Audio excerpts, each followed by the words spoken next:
Scene 4, take 2. Action. Yeah, she's taking forever. She's a minute late. Yes, it's only 60 seconds, but it counts. I'm wasting money. She can barely afford this house. I don't think I'm going to sell this one. I know, it's pathetic. Oh, hello, Julie. I've got to go. So, you're the one who wants 54 Cherry Street Lane House? Yes, that's right. Okay, so as you can see, the garden is spacious.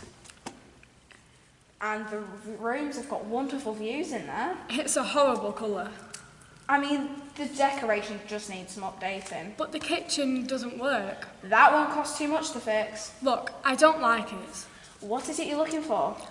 I'm looking for something bigger, more modern. Can I be honest? Yes. Well, look at your budget.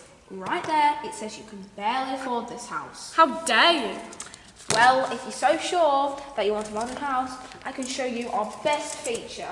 It's modern, like you say, and it's right up your alley.